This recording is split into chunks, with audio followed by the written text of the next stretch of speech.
My husband told me, "You want me to hit you, don't you?" And then said, "You will die alone." Now, his words are coming back to haunt him. I am Muslim and Asian. My husband decided to come to the UK for a self-funded MSc program and told me to prepare. He didn't even ask me if I wanted this.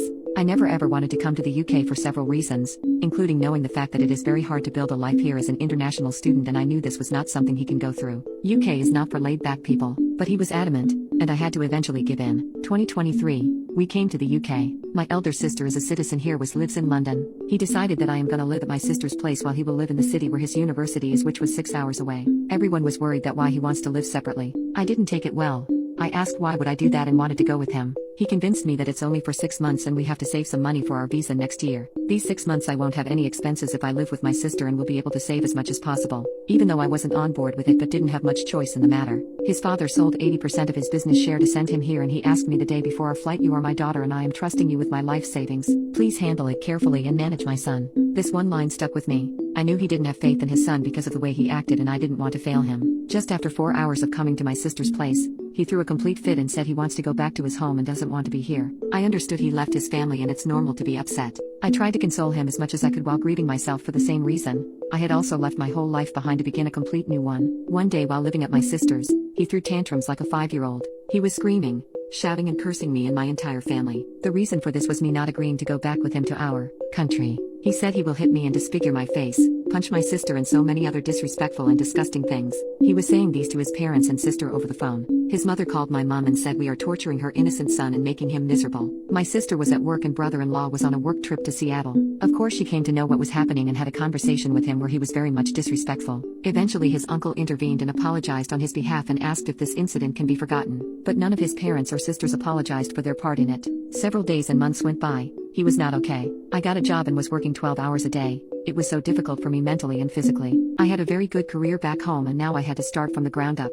He was working part-time and threw fits every now and then that he just wants to go back. He is not happy. This is not what he wanted and so on. I thought life couldn't get any worse, but it did. Most of my earnings went to him. My sister was also helping us a lot financially. I paid for 30% of his tuition fees. Before coming, his dad paid 70% deposit, his rent, pocket money and some other things. I wasn't saving any money and he was spending all of it. During the first 8 months, I can't even begin to tell how poop was going downhill. In June 2024, his MSc was nearly completed and he wanted me to move to his city. By then I had only saved 10% of the money. I asked him to give me 3 more months and I will save up enough to help us out and he can get a head start. He was not happy with it. We had an argument and he said he wanted to divorce me and many other hurtful things. I was tired, hopeless and above everything pissed. I told him okay, go ahead and do it. He said, "You are a good for nothing. You are not adding any value to my life and not even giving me my children. You are not worth of anything.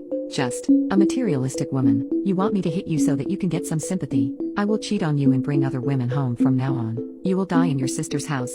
You will die alone." I can't begin to tell how shattered I felt. For context, as a Muslim, if you say I divorce you 3 times in one go to your wife while being in your sanity, you are religiously divorced. While he was telling the families, I turned my phone off as I was at work and he was bombarding my phone with calls and messages. After 2 hours, I opened my phone and there was messages from him. "Pick up your phone.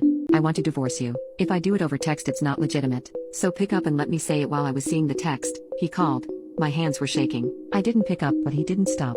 Finally I picked up and there it was. He divorced me 3 times and hung up. I lost my sanity. I called my sister who was at work.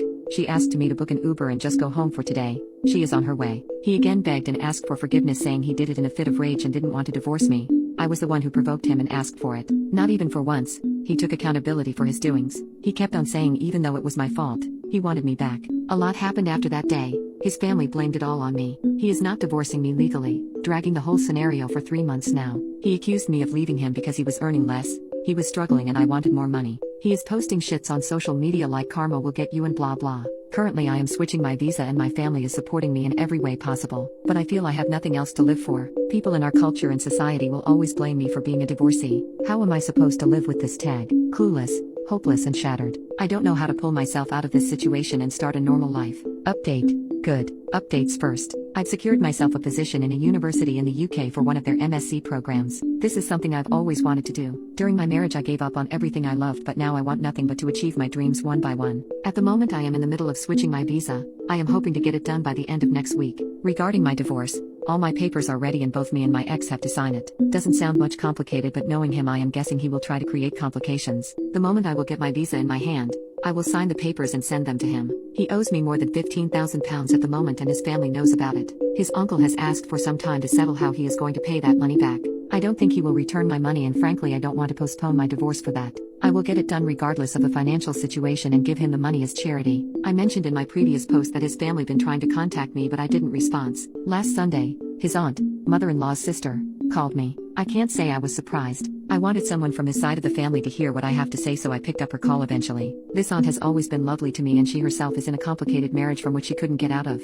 And I thought who better than her to understand why I don't want this guy back. She asked me if I am okay and what has happened. I told her everything that has gone down and I want nothing to do with him anymore. I have respect for all of them as I was a part of the family once but he has ruined it all for me. From her reaction, I understood that she didn't know anything and his parents, sisters tried to portray the situation as they had a fight and she wants a divorce. In the end, she said the entire family misses me and they wished I considered giving him another chance. To which I replied absolutely no way in hell and there's no marriage left to give a chance. He gave me talaq 3 times. I asked her to tell him and his parents to let me go and divorce me legally ASAP. I don't want my name to be associated with him anymore. After talking to her, I felt so light, cried my eyes out.